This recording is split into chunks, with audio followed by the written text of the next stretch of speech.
Meanwhile, he is deemed, I guess, the left-of-center candidate, a very triumphant Emmanuel Macron, who easily won the French presidency yesterday by a 2-to-1 margin over his closest opponent there, Marine Le Pen, even though in second place was sort of none of the above.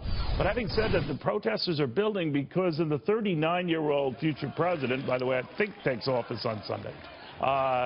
They see a former investment banker and one who has already talked about cutting spending, generally the stuff we associate with conservatives and Republicans in this country. Ashley Webster in France now with the latest. We also have Daily Mail columnist Katie Hopkins. Both, by the way, are in Paris. So, Ashley, to you first. I caught your report earlier, and I think you hit the nail on the head with the fear. I only say the fear among protesters that, hey, this guy is like a cost-cutting Republican, and he won't be good for us. He is. Well, he's a miserable millionaire, former investment banker who's proposing that they cut government jobs by 120,000, that they cut government spending by 65 billion, and that's had many people here in France saying, say what? What are you going to do? That does sound like an extremely conservative Republican. He also, God forbid, wants to reform French labor laws, which, as we know, it's very difficult for a French company to hire and fire people.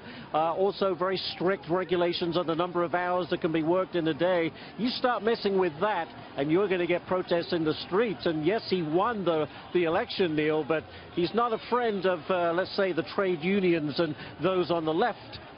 You know, it's always a risk, too, I think, Katie, when you look at this, that because you have no party to associate yourself with, I know he's an economic minister or thereabouts for President Hollande, but that relationship quickly soured. He went off on his own. But there's not really much telegraphing what kind of leader he'll be like. What kind of sense are you getting? Katie, can you hear us? I guess oh, not. sorry. No, my little sound dipped out there for a second. In terms of the president that you're going to be getting, you know, one of the things I really look forward to is him meeting with Trump, because what you have in Emmanuel Macron is someone who's verging on autistic levels of not being able to communicate with people. He's known not to have any friends.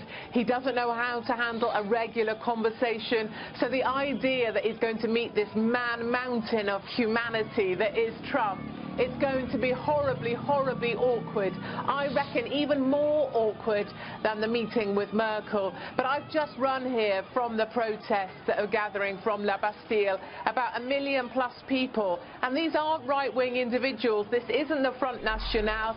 This is the Front Social, as they call themselves. They are deeply concerned about having a financier, a banker, as their president, and these are the socialists that are out protesting against the election of Macron. We're not going to see a lot of this on the liberal media, I don't think, but I think these protests will grow overnight and there will be trouble later. I didn't know about the conversation difficulties or some of the social inequities, but look, Ashley has done quite well, so there is always that promising future there. But Ashley, well, this is true, but he is really awkward. He is so awkward. Really? Okay. Ashley, are you getting a sense that maybe because both candidates were so outside the box, if you think about it, obviously, you know, Le Pen more so, that the French really don't know what they're getting? They really don't. You know, Macron is somewhat of an enigma to Katie's point. Someone said, though, he's incredibly charming, and he uses a lot of words to get what he wants because of that charm. They say he could charm an office chair or seduce an office chair. I'm not quite sure what that means. But does he have the substance behind it? Can he form a government? Can he get other parties, lawmakers, to join with him to form some sort of coalition government? We'll have to wait and see, but it's very difficult to get a sense of who this person is. I mean, certainly the protests that we covered today, it was all about this millionaire investment banker who is just another member of the elite and doesn't look after the worker, and certainly doesn't appeal to those supporters of Le Pen. All right, now, this is a 5-year term, I believe, Katie. Now, there's all the possibility that despite his promises to keep France within the European Union and community, there's no guarantee that any of this populist wave that some have interpreted has been stymied really is stymied forever. What kind of sense are you getting? No, not at all. Yeah, not at all. You know, I look at this as the kind of tidal wave coming in of change, of populist politics. And Macron is just this small child stood up against this enormous wave, and there's nothing he can do to stop it. And to the last point we were talking about, he does feel very surface level.